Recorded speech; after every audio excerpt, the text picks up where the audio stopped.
24-এর চেতনার মধ্য দিয়েই সরকার ক্ষমতায় আসছে, তারাও সংস্কার চায়, আমরা চাই, দেশবাসী চাই। তাহলে আপনারা কতদিনে সংস্কার করবেন, কি কি সংস্কার করবেন, এই রোডম্যাপটা রাষ্ট্রের পক্ষ থেকে ঘোষণা করলে আলোচনার পথটা তো সহজ হয়। কারণ বিএনপি যখন ঘোষণা দেবে তখন তো আবারও বলবেন যে ভারতের প্রেসক্রিপশন অনুযায়ী বিএনপি তার রোডম্যাপ ঘোষণা করেছে। এ তো ভয়াবহ একটা সমস্যার মধ্যে আছে। 24-এর যে শক্তিটা, দয়া করে সেই শক্তিদের মধ্যে অনৈক্য ফেসিজমকে যতটা উৎসাহিত করবে, আমার তো মনে হয় আমরা 90-এর ঐক্যটা ধরে রাখতে পারিনি আমাদের মধ্যে বিভাজনের কারণে।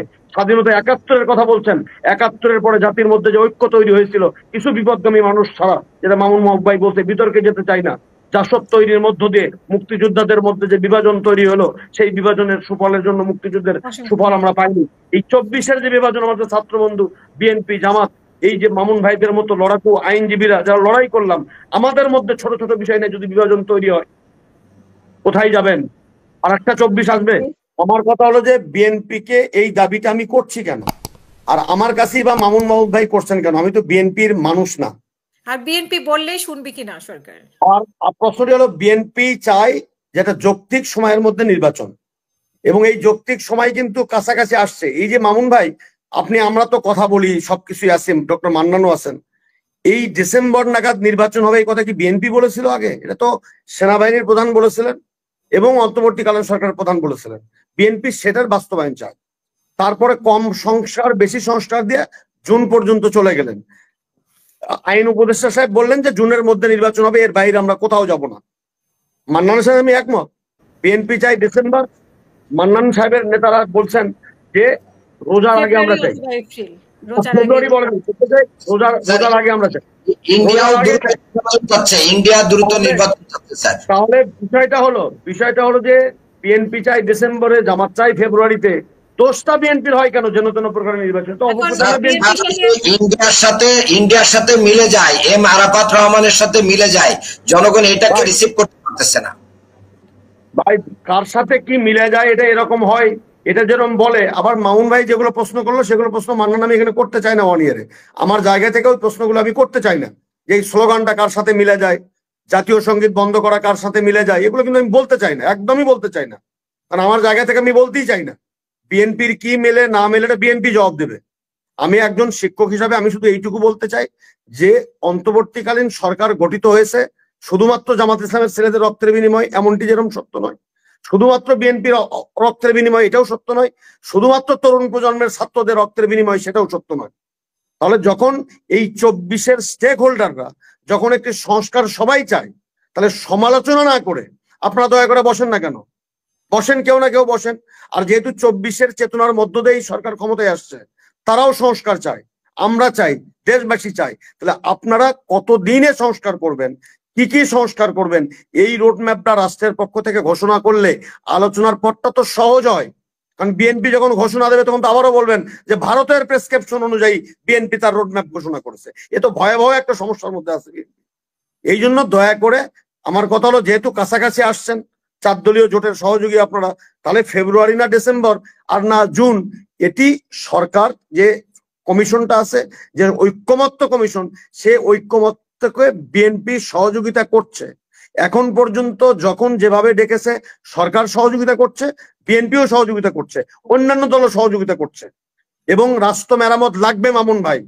রাষ্ট্র মেরামত না থাকলে ড্রয়িং রুম থেকে ভিসি নিয়োগ হবে, সেই ভিসিতে আপনি শিক্ষাঙ্গন বাঁচাবেন কি করে? বাঁচাতে পারবেন না তো। আপনি ড্রয়িং রুমে থেকে আপনার জুনিয়র মামুন ভাই, আপনার জুনিয়র আপনি আইনমন্ত্রী, আপনার 5টা জুনিয়র হাইকোর্টের বিচারপতি, আপনি সেই মেরামত আপনি করবেন না? সেই মেরামত তো বন্দোবস্ত লাগবে, কিন্তু আপনি কতদিনে করবেন দয়া করে এটা বলবেন না। এটা বলতে এত সমস্যাটা কোন জায়গায় আমি কিন্তু বুঝি না। আমি মনে করি যে সমস্ত সংস্কারগুলো দরকার একটি জনগণের সরকার প্রতিষ্ঠা করার জন্য, গণতান্ত্রিক সরকার প্রতিষ্ঠা করার জন্য, যে সরকারের জন্য মামুন ভাই জীবনের ঝুঁকি নিয়ে কথা বললেন, আমরা কথা বললাম, আমার ছোট ভাই মান্নান 40টা 43টা মামলার আসামি, আমরা শিক্ষকরা গায়েবী মামলার আসামি। তাহলে এরকম একটি গণতান্ত্রিক বাংলাদেশ আপনি দেখবেন না? অনন্তকাল আমি সংস্কারের জন্য বসে থাকবো? এটা কি স্ট্যাটিক? একদিনে আপনি সব সংস্কার করে শেষ করে ফেলে দেবেন? সংস্কার তো একটা চলমান প্রক্রিয়া। বরং একটি সুষ্ঠু নির্বাচনী ব্যবস্থা পুনঃপ্রতিষ্ঠিত করার জন্য, জনগণ যেন তার জনগণের ভোট প্রয়োগ করতে পারে, জনগণ রাষ্ট্রের মালিক, সেই মালিকানা যেন ফিরে পায়, এবং মান্নান ভোটে দাঁড়ালে যেন মান্নানের ভোটাররা সুস্থভাবে নির্ভয়ে ভোট কেন্দ্রে যে ডক্টর মান্নানকে ভোট দিতে পারে, এবং সে যদি সর্বোচ্চ ভোট পায়, রাষ্ট্র যেন, নির্বাচন কমিশন যেন ঘুম থেকে উঠে না বলে যে না, মান্নান জিতেনি, প্রফেসর হাসনাত ভোটে জিতেছে। এরকম নির্বাচন কমিশন যেন ওই চেয়ারে বসে না থাকতে পারে। এরকম সংস্কার সবাই চায়। দুপুরে যাতে ঘুমিয়ে না সবাই চায় 10% ভোটকে যেন কেউ ঘুম থেকে উঠে না বলে 43% ভোট হয়ে গেছে। এরকম সংস্কার আপনাকে এত সম্মান এবং ভালোবাসি, এই জন্যই তো হাসান স্যার অনেক রেসপেক্ট স্যার আপনার প্রতি, অনেক রেসপেক্ট। এরকম সংস্কারের মধ্য দিয়ে আমি শেষ করতে পারবো, এরকম একটু সংস্কারের মধ্য দিয়ে, এরকম সংস্কারের মধ্য দিয়ে বাংলাদেশের একটি জাতীয় নির্বাচন হবে, এবং সেই নির্বাচনের মধ্য দিয়ে জনগণের সরকার ক্ষমতায় আসবে, এবং জুলাই চার্টার হবে, এবং সেই চার্টার হবে আমাদের আগামী রাষ্ট্র পরিচালনার ক্ষেত্রে একটি দালিলিক প্রমাণ। আমরা প্রত্যেকটি দফা দফা বুঝে নেব যে সরকারি ক্ষমতায় আসুক, যে আপনি এই 24-এর চেতনার সাথে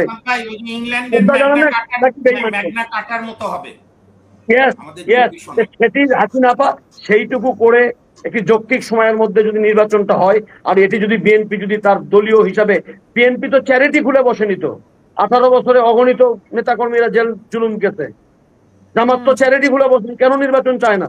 কারণ রাষ্ট্র ক্ষমতায় যেতে হলে, জনগণের জন্য কাজ করতে হলে, জনকল্যাণ রাষ্ট্র করতে হলে আপনাকে ক্ষমতায় যেতে হবে।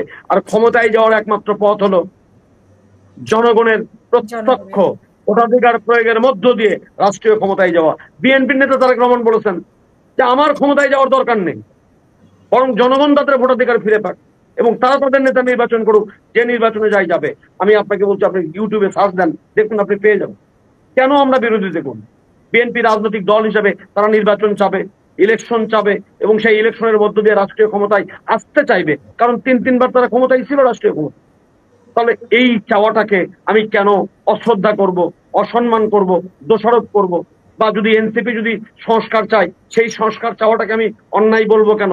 জামাত ইসলাম যদি সংস্কার চায়, আমি সেটার বিরোধিতা করবো কেন? আমিও সংস্কার চাই, কিন্তু সংস্কারের নাম করে 8 মাস চলে গেল, আমি রোডম্যাপ পাই না। সেই রোডম্যাপটা জানার অধিকারটুকু আপনি জনগণকে দেবেন না কেন? জনগণ তো আমারও, জনগণ তো শুধু আপনার একার না, আমিও তো জনগণের অংশ।